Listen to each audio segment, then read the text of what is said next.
Quiero agradecer primero que nada la invitación a este muy importante evento, a la Fundación Academia Esculap México, a la Asociación Mexicana de Lucha contra el Cáncer, a la Sociedad Mexicana de Oncología y al Comité Normativo Nacional de Medicina General. Muchas gracias, doctor Ochoa Carrillo, por su confianza siempre para poder pues darme la oportunidad de participar. Existimos en México aproximadamente alrededor de 355 oncólogos pediatras. Nos dedicamos al cáncer infantil. Y yo quiero comenzar diciéndoles que quienes nos dedicamos a atender a los niños con cáncer, estamos en esta lucha porque en algún momento de nuestra vida un niño nos inspiró y nos contagió su valentía. Desde ese día soñamos en poder erradicar el cáncer infantil. A veces pensamos que el cáncer es una enfermedad que ha estado incrementando en el número de casos recientemente. Y pues nos podemos preguntar si es una enfermedad nueva, reciente. La verdad es que es una enfermedad muy antigua. En la humanidad hay reportes, hay, pues digamos, vestigios de que en la antigua Grecia y en el antiguo Egipto ya había enfermos de cáncer. Sabemos que Hipócrates en la Grecia antigua fue quien acuñó el término de cáncer y se han encontrado hallazgos de esta enfermedad incluso en momias egipcias, incluso el de una faraón. Pero esta enfermedad sabemos que existe incluso desde hace millones de años en nuestro planeta. Hay reportes también de que en la época jurásica, que terminó hace 145 millones de años, hubo algunos seres vivos que tenían esta enfermedad. Con las pruebas necesarias se ha podido documentar que en el caso de este artículo se menciona en un dinosaurio, en un tiranosaurio, la presencia de un osteosarcoma metastásico. Esto quiere decir, por lo tanto, que la enfermedad no es una enfermedad nueva, que es una enfermedad que habita en este planeta desde hace millones de años y que en el ser humano siempre ha estado presente. Pero en el caso de los niños, también que tiene un contexto y una conceptualización diferente por ser pues personas que están iniciando su vida, es una enfermedad que en la época de 1936 no se alcanzaba a ver en su total dimensión porque había enfermedades que eran el azote para los niños de esa época. En ese entonces el cáncer era la novena causa de muerte en los niños. Decían que los primeros 5 años en aquella época eran como el callejón de la muerte, ya que no había un esquema de vacunación adecuado, ya que no había muchos antimicrobianos, y entonces los niños morían en muchas ocasiones en esa etapa de la vida. Con la aparición de los antibióticos, la sobrevida aumentó dramáticamente cuando se presentaban estas enfermedades infecciosas sobre todo, y entonces fue cuando el cáncer comenzó su ascenso como causa de muerte en los niños. Ha sido una enfermedad del cáncer que ha dado no solo estigma a los pacientes, sino también el rezago en la atención, producto de la creencia todavía en ocasiones en nuestra época, de que el cáncer es una enfermedad mortal por necesidad. En aquella época, alrededor de 1792, se pudo tener por primera vez un pabellón para enfermos de cáncer en un hospital en el mundo.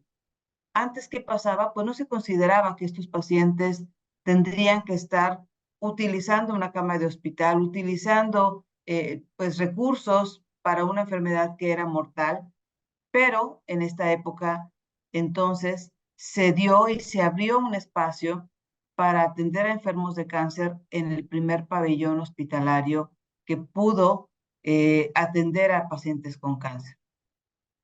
Solo quedaba en esa época, pues a veces expresar a través del arte lo que estaban sufriendo los pacientes y decir, pues como en esta frase, aliviado por el arte o liberado por la muerte, porque en ese tiempo pues no había alguna opción de un tratamiento curativo.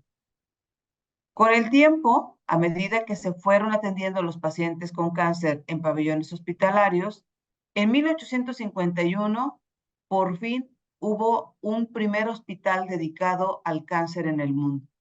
Fue en el Reino Unido, está en el Reino Unido y es el Hospital Royal Marsden. En Estados Unidos, en Nueva York, también se pudo tener más adelante al primer hospital dedicado al cáncer, que hoy conocemos como el Memorial Sloan Kettering Cancer Center. Estos dos hospitales maravillosamente siguen dedicados a enfermos oncológicos, a pacientes oncológicos, y bueno, pues son íconos de la historia de la oncología a nivel mundial. Pero, ¿qué pasó con lo que se podía hacer para los niños con cáncer, digamos, desde el punto de vista de sistemas de salud y de hospitales?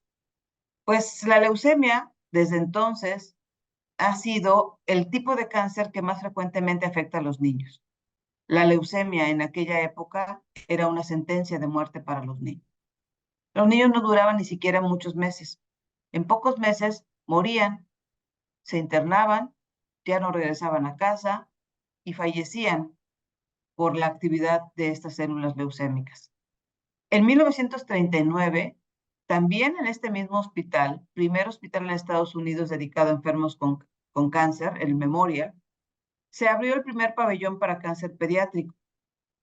Años después, en 1946, estamos hablando de la época de la Segunda Guerra Mundial, la oncología pediátrica apareció como subespecialidad, pero lo que vino a dar un vuelco total en la historia de la oncología pediátrica fue el uso de un medicamento para los niños con leucemia en 1948 por el doctor Sidney Farber, a quien se considera el padre de la quimioterapia, que pudo observar que había una respuesta buena, satisfactoria para los pacientes pediátricos con leucemia, de manera que incluso mejoraban en su estado clínico, mejoraban en sus condiciones generales y podían incluso regresar a casa, regresaban un poco a la escuela, pero desafortunadamente morían. Hoy sabemos que el esquema para un niño con leucemia, pues es con diferentes medicamentos, es un esquema muy largo, pero bueno, fue el primer gran paso para poder pasar después a los rápidos avances que tuvieron grupos colaborativos para darnos lo que hoy tenemos como resultado en el caso del tratamiento para niños con leucemia. En 1962 también abrió sus puertas un hospital muy emblemático en la oncología pediátrica, que es el Hospital St. Jude en Estados Unidos. Y bueno, pues en aquella época se sabía que había la posibilidad de realizar ensayos clínicos en niños, pero no se consideraba que fuera ético hacerlos en la edad pediátrica. Se hacían estos estudios y ensayos clínicos en adultos, pero empezar a hacerlos en niños daba un cuestionamiento ético para la población, para la comunidad médica de aquel tiempo. Solo se aceptaba darles confort y calidad de vida de acuerdo a las posibilidades de ese tiempo, y hasta después se pudo contar con pues lo que hoy tenemos como la modalidad de tratamiento, digamos, que más se utiliza en la oncología pediátrica, que es la quimioterapia. La quimioterapia porque pues son medicamentos que pueden dar una buena respuesta para las diferentes neoplasias pediátricas, sobre todo estamos hablando de la leucemia infantil. Entre los 50 y 60 hubo grandes avances y en la década de los 70 se empezaron a utilizar los medicamentos de quimioterapia en combinación, ya no solo como esquemas monodrogas. Casi todo mejoró con estos pasos que se fueron dando. La atención en el manejo de soporte fue fundamental. Después, pues bueno, parecía una etapa como de cierta quietud, pero más bien estaban corriendo los grandes estudios multiinstitucionales a nivel mundial, para después pasar también pues a el tratamiento de trasplante para pacientes con algunos tipos de leucemia, para pacientes que recaían por la leucemia, y hoy pues bueno, se puede utilizar incluso también para algunos pacientes con tumores sólidos. A medida que los pacientes sobrevivían, fuimos encontrando también un terrible descubrimiento: las secuelas, los efectos secundarios, los efectos tardíos que puede dejar el cáncer y su tratamiento en personas que sobreviven al cáncer infantil. La historia en México de la oncología pediátrica se cuenta desde el Hospital Infantil de México. El primer servicio de oncología pediátrica en México y Latinoamérica se tuvo en esta institución y el doctor Alejandro Aguirre fue el primer médico oncólogo pediatra en nuestro país. El tratamiento en esa época, pues si decíamos que Sidney Farber comenzó a utilizar la quimioterapia en el 48, el doctor Aguirre en el 46 estaba a cargo de un servicio de oncología pediátrica, pues asumimos que el doctor Aguirre se dedicaba a dar cuidados paliativos y a dar calidad de vida a los pacientes. Tratamiento con transfusiones, con antibióticos, todos los niños fallecían. Posteriormente, también en esta institución, el doctor Mario Silva Sosa, que se capacitó en Estados Unidos en oncología pediátrica, abrió la primera escuela de oncología pediátrica y de aquí surgieron los primeros oncólogos pediatras que fueron yendo a diferentes lugares de nuestro país. Ya se publicaban algunos resultados. Y bueno, el Hospital Infantil de México también tuvo como uno de sus adscritos al doctor Roberto Rivera Luna, que después pasó al Instituto Nacional de Pediatría e inició la Escuela de Oncología Pediátrica del INP, de donde somos muchos egresados. Médicos de otras partes de Latinoamérica venían también a formarse. Y bueno, pues también se tuvo la primera oncóloga pediatra con programa de residencia, la doctora Andrea Ellis, excelente oncóloga pediatra que es subdirectora de oncología en el hospital en donde laboro. Y con ella, pues ya una gran cantidad de doctoras haciendo la especialidad. Actualmente, como les decía al inicio, se cuenta con un número de oncólogos pediatras certificados por el Consejo Mexicano de Oncología de 355. Hay más de 80 unidades de oncología pediátrica ya en México y todos los estados, todas las entidades federativas de nuestro país, afortunadamente, tienen servicios de oncología pediátrica. Las fundaciones apoyan de manera tangible y han sido aliados indiscutibles que han transformado la posibilidad de vivir para los niños con cáncer porque nos han ayudado con recursos, con apoyo, con acompañamiento, sobre todo recorriendo el camino con nosotros para ayudar a los niños con cáncer. La Agrupación Mexicana de Oncomatología Pediátrica también juega un papel importante. Ahora el Grupo Más, México en alianza con San Yud, un número de hospitales trabajando en protocolos, en colaborativas de calidad, instituciones públicas y privadas y hoy incluso una iniciativa de ley para el cáncer en niños y adolescentes. Qué diferente hoy lo que tenemos con lo que empezaron quienes fueron los pioneros de la oncología pediátrica en México y también en el mundo. Hacia adelante, nosotros tenemos que ver cómo limitar la toxicidad de los tratamientos que hoy damos, porque nos hemos enfrentado pues a la realidad que a veces le llamamos la agonía de la victoria, cuando la secuela, los efectos tardíos afectan la calidad de vida de una manera importante para nuestros pacientes. Tenemos que mejorar los resultados en enfermedades con alta mortalidad, mejorar todavía más los cuidados de soporte y hacerlos accesibles para todos los niños del país, mejorar su calidad de vida, traer nuevas herramientas diagnósticas y terapéuticas para que con mayor precisión en el diagnóstico estemos en condiciones de dar el mejor tratamiento para nuestros pacientes. Más terapia de precisión y secuenciación de las huellas moleculares también para poder dar el mejor tratamiento. En general, el cáncer en la infancia y adolescencia tiene como principal causa o número uno como tipo de cáncer en niños y adolescentes, la leucemia. En segundo lugar, los tumores del sistema nervioso central y en tercer lugar, los linfomas.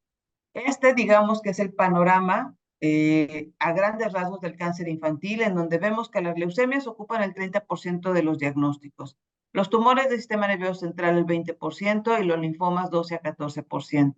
Dentro de las leucemias, la gran mayoría de los niños padecen leucemia linfoblástica aguda, aunque hay otros tipos de leucemia, como podemos ver, la mieloblástica aguda y algunas crónicas, muy poco frecuentes en los niños. Tumores cerebrales, linfoma Hodgkin, no Hodgkin, y tumores sólidos fuera del sistema nervioso central, como neuroblastoma, tumores óseos, como osteosarcoma, sarcoma de Ewing, rabdomiosarcomas, tumor de Wilms, tumores germinales. Todo esto nos da una distribución que se repite a nivel mundial, en donde reconocemos a la leucemia linfoblástica aguda como causa principal de cáncer en los niños, después a los tumores cerebrales y después a los linfomas. Con esto, pues sabemos que el objetivo principal de la oncología pediátrica es intentar que ningún niño muera de cáncer, siempre de la mano de la calidad de vida. Ahora buscamos nuevas herramientas, queremos pues más acceso a la inmunoterapia y pues hemos recorrido un gran camino hasta llegar pues a lo que hoy queremos tener en México ya, que es pues un tratamiento de verdad altamente costoso, pero que es una esperanza de vida para los pacientes, que son el tratamiento con CAR T-cells. La leucemia, como causa número 1 de cáncer en los niños, es una neoplasia maligna de las células de la sangre. Estas células hematopoyéticas con alteraciones genéticas dan lugar a la proliferación de clonas, es decir, dentro de la secuencia de maduración de las células sanguíneas puede haber una detención en un paso y en, en esa etapa en donde se detiene la maduración, empiezan a proliferar y empiezan a infiltrar, a invadir diferentes órganos, estas células que nos dan, pues entonces, un cuadro clínico muy característico. La leucemia aguda, al representar una expansión y detención clonal en una etapa específica de la hematopoiesis, constituye el 97% de las leucemias infantiles. Tenemos entonces la leucemia linfoblástica aguda, la leucemia mieloblástica aguda y también algunos otros como las indiferenciadas o de linaje mixto. ¿Y qué causa la leucemia? Pues puede haber factores asociados, hay factores asociados como la radiación ionizante, alguna exposición a sustancias químicas como bencenos, alguna exposición a medicamentos de quimioterapia, un primer diagnóstico de leucemia en algún momento de la vida, un tratamiento oncológico y después la presencia de una leucemia secundaria es algo que puede ocurrir. La predisposición genética, por supuesto, y también, bueno, pues se ha relacionado a algunos virus como causa también de esta enfermedad. De manera inicial, en la historia del tratamiento de la leucemia y de su diagnóstico, la clasificación fue morfológica, es decir, hacer un extendido en una laminilla, verlo en microscopio y clasificar las células de acuerdo a su tamaño y su aspecto. Hoy tenemos la manera de reconocer anticuerpos en estas células, marcadores que nos dan más precisión en el diagnóstico e incluso tenemos la manera de poder, con estudios de biología molecular, saber si hay algunas alteraciones, translocaciones, fusiones de genes que pueden avisarnos que un niño tiene un pronóstico más difícil por una enfermedad que va a ser refractaria al tratamiento o bien que tiene algún rearreglo que está relacionado con un mejor pronóstico. Y entonces lo que hacemos con eso es adaptar el tratamiento a cada niño. Al niño que tiene más riesgo de recaer, le damos un tratamiento más intenso, que le va a dar más riesgo de complicaciones, pero el niño que tiene algún rearreglo o alguna translocación de buen pronóstico, entonces le vamos a dar un tratamiento menos intenso, con posibilidad de curarlo y sin tanta morbilidad como podría ser un tratamiento que utilizáramos de manera igual u homogénea para todos los pacientes. ¿Qué manifestaciones clínicas tiene la leucemia? Pues la leucemia tiene manifestaciones clínicas que se parecen a todo, a infecciones, a anemia por alguna falta de deficiencia vitamínica, a muchas cosas, pero las manifestaciones tienen que ser algo que nos avise que hay necesidad de hacer un estudio de sangre cuando son persistentes, recurrentes, a pesar de tratamientos que se consideraron aptos para una infección, por ejemplo. Y bueno, sabemos que en general, poco más de la mitad de los niños con leucemia tienen fiebre al inicio, la mitad de los niños tienen y refieren cansancio, que es algo muy común, 50%, y también pues el 40% de los pacientes tienen palidez importante. La leucemia se desarrolla, nace en la médula ósea. La médula ósea es lo que habitualmente le llamamos el tuétano y es algo que está dentro de los huesos, de todos nuestros huesos. Por lo tanto, es una enfermedad que está en todo el cuerpo. Consideramos a la leucemia una enfermedad sistémica, una enfermedad en donde la médula ósea produce una invasión y después de ahí, bueno, estas células salen a la sangre periférica a través del sistema venoso arterial y podemos encontrarlas en algunos exámenes de sangre. Pero ¿qué manifestaciones nos puede dar? Pues al invadir la médula ósea, ahoga, digamos, el número de células sanas. Dentro de ellas, como podemos ver aquí abajo, plaquetas, glóbulos rojos, glóbulos blancos, por decirlo de una manera muy general, pero entonces se puede presentar anemia, se puede presentar fiebre asociada a un cuadro infeccioso o también la presencia de sangrados porque disminuye el número de plaquetas. El síndrome infiltrativo también podemos encontrar ganglios aumentados de tamaño, hígado, vaso también aumentados de tamaño. Al ser una enfermedad sistémica, la verdad es que consideramos que está en todo el organismo porque pues estas células están viajando a través de la sangre. El diagnóstico, la sospecha clínica tiene que hacer con estos datos, estos signos y síntomas y el paso que tenemos que dar para poder orientar esta sospecha es hacer un estudio que es muy accesible, que es económico, que todos los laboratorios lo realizan, que es una biometría hemática. Ahí es donde está la orientación para saber si el niño tiene datos sugestivos de una leucemia y entonces hacer un aspirado de médula ósea que nos pueda confirmar o descartar este diagnóstico.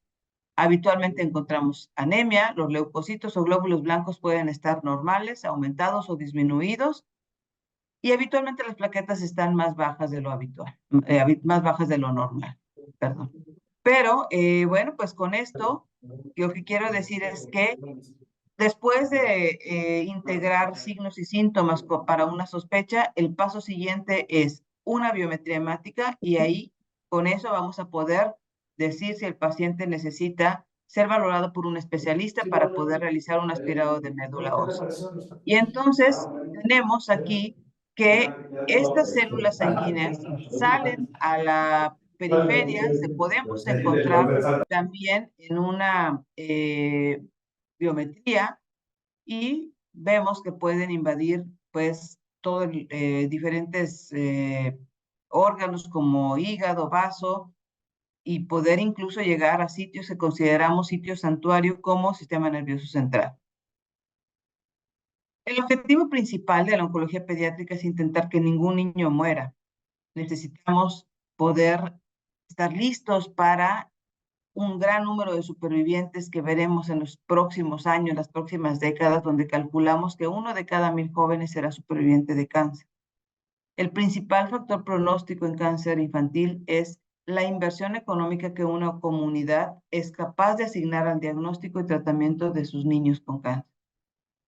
Existen en el mundo hospitales que se construyeron dedicados a los niños con cáncer. Aquí les muestro los que nosotros sabemos que existen en el mundo y que fueron construidos, diseñados para la atención de niños con cáncer. El de arriba, a la derecha, que se llama 57357, es un hospital en Egipto. Y ese número es el número de la cuenta donde a donde hay que donar para que ellos puedan seguir atendiendo a los niños. El Princess Máxima es un hospital en Holanda. El Hospital de Amor es un hospital en Barretos, en Brasil. El St. Jude Children's es un hospital en Memphis, en Estados Unidos. Y el de abajo, pues es el hospital que tenemos aquí en Querétaro, donde laboramos. Y es un hospital que se construyó pensando y dedicado a los niños con cáncer. ¿Por qué construir hospitales dedicados a los niños con cáncer? Pues porque tenemos que ofrecerles lo que la ciencia hoy es capaz de dar para la mayor esperanza de vida de los niños. Sin embargo, esto tiene que ir acompañado de la conciencia de una realidad nacional en donde sabemos que en México la sobrevida promedio es de 57%. Sabemos que en México cada 4 horas muere un niño por cáncer y que cada año tenemos entre 5,000 a 6,000 casos nuevos. Esta sobrevida es casi 30% por debajo de lo que la sobrevida de los países desarrollados se puede alcanzar. Por lo tanto, tenemos que unirnos como país para poder ofrecer a los niños un acceso uniforme al diagnóstico y al tratamiento. Y también, así como se construyen hospitales altamente especializados como los que les mencionaba, hay que trabajar mucho en la detección oportuna. Aquí les muestro unas fotos de un recorrido que hicimos por los 18 municipios del estado de Querétaro hace unos años, dando pláticas y pláticas acompañados, respaldados por el DIF estatal, para las familias, para los maestros, para el personal de salud, hicimos una jornada, pues de incluso quedarnos por allá algunos días para poder cubrir la totalidad del estado, porque de verdad ningún esfuerzo es suficiente. Seguimos luchando contra el diagnóstico tardío. Aquí les quiero mencionar también que hemos visto a nivel mundial cómo la leucemia en los niños se ha ido curando cada vez más. Es el cáncer más curable del ser humano. Y aquí en esta gráfica podemos ver cómo la tasa de supervivencia era pues mínima en 1962, pero cómo fue incrementando conforme los estudios se fueron realizando, de manera que participaban muchos hospitales para poder incluir a los niños en estos grupos de tratamiento, y poco a poco, en 1967, pues ya se tenía una sobrevida de 40, 35%, alrededor de pues, 1980, ya del 55, 60%, en los 90, pues ya se alcanzaba el 70% de sobrevida, cuando estábamos hablando hace poquito, hace unos minutos, de épocas en donde todos los niños, 100% de los niños fallecían. Hoy sabemos que conforme tenemos más precisión en el diagnóstico, más herramientas terapéuticas, los niños pueden sobrevivir, pueden curarse en su gran mayoría. Hay enfermedades también que todavía constituyen un reto para la sobrevida. Por ejemplo, los tumores del sistema nervioso central, por ejemplo, el neuroblastoma, por ejemplo, los tumores hepáticos, los tumores óseos, en donde no se ha podido lograr este incremento en la sobrevida como se ha logrado en los niños con leucemia. ¿Qué se necesita? Pues más investigación para encontrar pues algunos marcadores que nos ayuden a tener terapias de precisión. Ha sido en algunos tipos de cáncer en los niños, de verdad, eh, pues muy poco lo que se ha avanzado en décadas. Sin embargo, el mayor grupo o mayor número de niños con cáncer son el de niños con leucemia, y ahí es donde siguen o se han podido alcanzar mejores resultados. Nuestro mayor reto es el diagnóstico tardío. Vean esta foto de este chiquito que tenía un tumor óseo en estas condiciones, y para cuando nosotros recibimos al paciente, pues resulta que le preguntábamos a cuántos médicos había visto y nunca lo había visto un solo médico, nunca. Es más, quien lo envió con nosotros no fue un médico, fue un maestro ahí en su escuela, en la escuela de la comunidad, un niño de una zona indígena de Hidalgo. Y bueno, pues es nuestra realidad, son nuestros retos y tenemos que afrontarlos. Por un lado, sí, teniendo pues especialización, teniendo personal, teniendo tecnología, pero sin dejar de realizar muchos esfuerzos para poder pues tener espacios como este para platicar del cáncer infantil y de la importancia del diagnóstico oportuno. Es la primera causa de muerte no accidental en Estados Unidos y en México también. ¿De qué mueren los niños entre los 4 y los 13 años en nuestro país? Entre los 5 y los 13 años, pues mueren de accidentes que no son una enfermedad y de cáncer como segundo lugar. Segundo lugar como causa de muerte, pero primer lugar como causa de muerte asociado a una enfermedad. Si esto no es un problema de salud pública, pues entonces, ¿qué es? Si este es lo que está pasando a los niños de nuestro país, que son pues en quienes tenemos que enfocar todos los esfuerzos, porque pues, son como en todos lados la esperanza de una sociedad. Incremento en los últimos 25 años en incidencia, 70,000 casos al año en Estados Unidos, y una población también que hay que reconocer que son los adolescentes y adultos jóvenes, en donde los resultados son inferiores a los alcanzados en niños más pequeños. ¿Por qué? Porque estos adolescentes y adultos jóvenes, algunos ya son mayores de edad, pero tienen algunas características también de tipos de cáncer que son de más, digamos, de más reto para que haya una buena respuesta, y también porque pues están estas situaciones también psicosociales en donde los pacientes no dicen cuándo se sienten mal o no no tienen la información necesaria. El acceso a la atención con oportunidad es un problema. Nosotros sabemos que hay en promedio 5 consultas antes de que un paciente sea canalizado con el oncólogo cuando fue un caso confirmado de cáncer.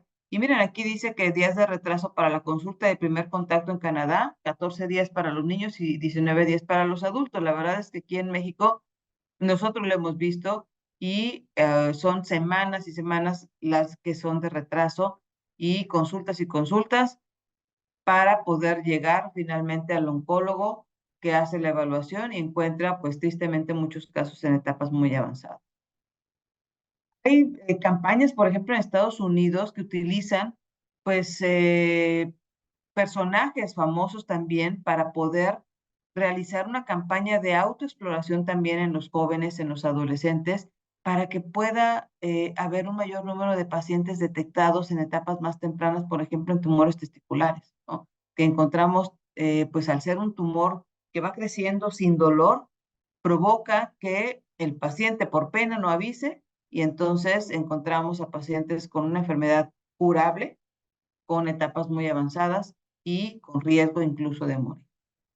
¿Por qué hacer hospitales para niños con cáncer? Les quiero platicar un poco lo que ha pasado con pues, nuestro país, en donde hay uno de estos hospitales que están dedicados a niños con cáncer. La Fundación Teletón, que preside el licenciado Fernando Landeros, en 2007 se puso de pie por los niños con cáncer cuando los encontró en un hospital en Villahermosa, inundado por un huracán, y comenzó a asumir Teletón como una de las causas de la fundación, el cáncer infantil.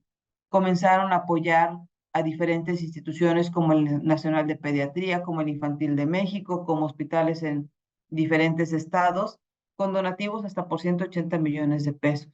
Pero hacía falta algo más. Se quería tener como una integralidad en la atención y entonces fue que con la propuesta de un modelo médico para los niños con cáncer, se decidió hacer la construcción de un hospital, y ya les mostré la foto ahí del hospital. Se llevó en construcción 17 meses, 74 millones de dólares la construcción de este hospital. Y bueno, pues miren, aquí se ve cómo estaba en ese momento la construcción, increíble, ¿verdad? Aquí el búnker de radioterapia, la fachada ya en sus últimos casi toques para poder recibir en diciembre de 2013 a los primeros 5 pacientes que llegaron a este hospital. Estos 5 pacientes que hoy están afortunadamente libres de cáncer en sus domicilios y pues ya obviamente con pues 10 años después de historia, ¿no? Este es el hospital en una vista aérea, en una vista nocturna. Y bueno, pues lo que quisimos hacer en el hospital fue construir un modelo de atención plasmado en cada uno de los rincones del hospital desde el punto de vista arquitectónico, infraestructura y también de solución con el personal, con el talento pues que uno puede encontrar en México con tanta pasión para atender a los niños con cáncer. Es pues con frecuencia que estamos participando también en rankings, en certificaciones, y los resultados han sido muy satisfactorios. Hemos logrado que 8 de cada 10 niños que se atienden en el hospital puedan sobrevivir al cáncer, pero esto es a base de un modelo que da toda la precisión en el diagnóstico con laboratorio de biología molecular. Ahora vamos a abrir ya también la secuenciación de nueva generación. Y bueno, pues el hospital hoy es un referente para el diagnóstico de cáncer en la infancia. Diagnosticamos niños de todo el país, recibimos niños de todo el país. Y quiero comentarles también que las modalidades principales de tratamiento oncológico que existen, pues las tenemos, como son la quimioterapia, con áreas de quimioterapia ambulatoria, un área de preparación también, de mezclas, el tratamiento con radioterapia para poder dar a los niños que así lo requieren un tratamiento muy preciso y además con un esquema de calidad de vida que permite que los niños tengan pues una fantasía de ir a una nave espacial en donde son astronautas y eso permite que los niños pues cooperen para el tratamiento sin necesidad de sedación. Esto nos ayuda muchísimo en disminuir los riesgos también para el paciente y en mejorar sus resultados. En cuanto a la modalidad quirúrgica, también pues tenemos la posibilidad de hacer cirugías de alta especialidad, incluso cirugías de preservación de extremidades, por ejemplo. El manejo de soporte hace toda la diferencia. tener un área de urgencias que reciba a los niños rápidamente y los atienda rápidamente a cualquier hora del día o de la noche cuando presentan una complicación es vital. Existe algo que se llama la hora dorada. Cuando un niño tiene un problema de cáncer, recibe quimioterapia y tiene fiebre, si tiene en verdad una infección, el hecho de aplicar la primera dosis de antibiótico en los primeros 60 minutos disminuye importantemente su riesgo de morir. Por lo tanto, todo el manejo de soporte que empieza desde un área de urgencias y va hasta la unidad de terapia intensiva hace que la posibilidad de sobrevivir al cáncer sea mucho mayor porque los niños superan las complicaciones y pueden continuar con su tratamiento.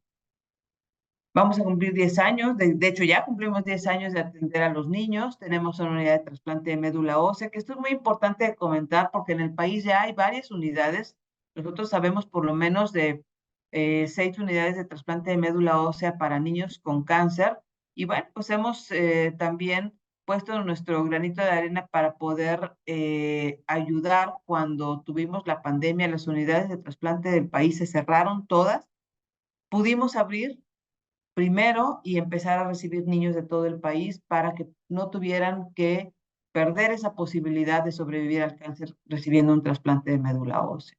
Hemos hecho alianzas con fundaciones como la Fundación Gonzalo Arronte, donde tenemos un programa de cirugía de preservación de órganos y hemos hecho pues cosas, la verdad, muy importantes como la resección de tumores cerebrales con técnica de paciente despierto, en donde el paciente está siendo intervenido para la extracción de un tumor cerebral y el paciente es despertado, se le extuba para que pueda contestar órdenes verbales, para que pueda hacer ciertos movimientos que permitan que la cirugía sea lo más precisa posible. Y algo muy importante es, nuestros niños en México, además de las medicinas, además de los estudios, necesitan apoyo en otra parte muy importante, que es la parte social y económica. Son factores no biológicos que influyen en el resultado y en la posibilidad de sobrevivir al cáncer. Por lo tanto, nosotros en el hospital, en el modelo que hicimos, pusimos una casa para que los niños vivan. Es decir, el hospital tiene una casa en donde hay 74 habitaciones para que los niños puedan vivir durante todo el tiempo que lo necesiten y no tengan que abandonar el tratamiento por no tener recursos para estar cerca del hospital, para estar yendo y viniendo. Y además, atendemos sus complicaciones muy rápidamente y cumplimos con esto que les decía que se llama la hora dorada, que es fundamental para que los niños puedan continuar su tratamiento, superar las complicaciones. Pues con algunas áreas de juego. Esto hace que integremos un modelo médico que da acompañamiento, que da calidad de vida. Y miren, por ejemplo, ahí vemos a nuestro paciente en una cama de hospital, en donde está, pues ahí lo está saludando un personaje famoso, ¿verdad? Y es que para que se limpien las ventanas del hospital, nosotros pues hacemos un contrato con una empresa a la cual le pedimos que cuando se haga la limpieza, 1 o 2 días vayan disfrazados de superhéroes y saludan niño por niño a través de la ventana de su habitación. Entonces, esto da una experiencia pues maravillosa para los niños. La espiritualidad.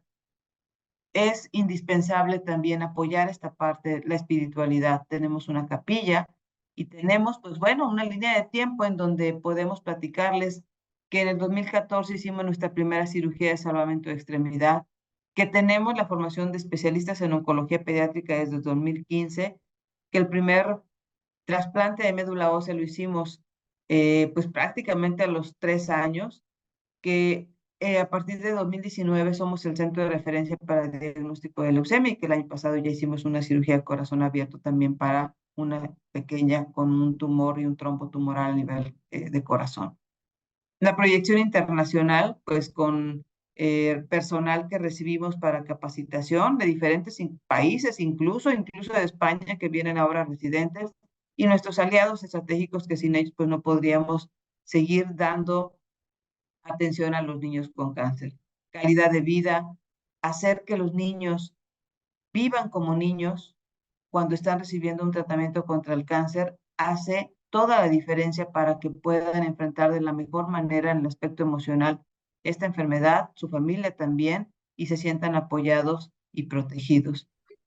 Y bueno, para cerrar, creo que nada puede representar mejor lo que significa un modelo de atención, un modelo médico, que cuando lo vemos ya directamente en un paciente con nombre y apellido. Como Rodrigo, que a sus 17 años llegó con nosotros por una leucemia mieloide aguda, con algunos datos, como decíamos, pues dolor de cabeza, debilidad, palidez, con una biometría hemática, con una anemia muy importante de 3.2 gramos de hemoglobina, con leucocitos muy elevados de 161,000, plaquetas muy bajas. Rodrigo venía con hemorragia pulmonar, con neumonía, con choque séptico. A lo largo de su tratamiento tuvo 6 estancias en terapia intensiva, 54 días en la terapia intensiva, con días en donde el riesgo de fallecimiento era muy alto. Le realizamos 17 estudios de genética molecular. Estaba en la terapia intensiva con disfunción orgánica múltiple, con hemorragia tubo digestivo, con desnutrición. Le dimos 145 dosis de quimioterapia, 348 transfusiones, casi 1,000 dosis de antimicrobianos, casi 3,000 dosis de medicamentos de soporte, y el costo de su atención fue de 9,653,000 pesos. Hoy, Rodrigo está en la escuela, está en casa, viene a su seguimiento, viene a sus consultas de vigilancia, y bueno, pues es donde uno de verdad entiende que el factor pronóstico, como decía una de las láminas, el más importante es esa inversión que una sociedad quiere hacer y destina para que sus niños con cáncer puedan tener mayor posibilidad de sobrevivir. Hacia adelante, pues limitar la toxicidad, mejorar los cuidados, tener innovación, pero también seguir apoyando la parte emocional, espiritual, como en esta capilla que les decía que teníamos ahí, que tenemos en el hospital, y pensar que el futuro de los niños es siempre hoy, que mañana ya puede ser tarde, sobre todo cuando hablamos de niños con cáncer. Pues muchas gracias, yo les agradezco mucho. Tenemos, miren aquí, que no se me pase decirles que tenemos terapia asistida con animales para los niños, mascoterapia con estos perros de terapia, con equinoterapia. Y bueno, pues saber que si todos sumamos, podemos ayudar a que los niños puedan tener mayor esperanza de vida. Pues muchísimas gracias, de verdad que un honor poder platicar en este foro y muy agradecida de la oportunidad.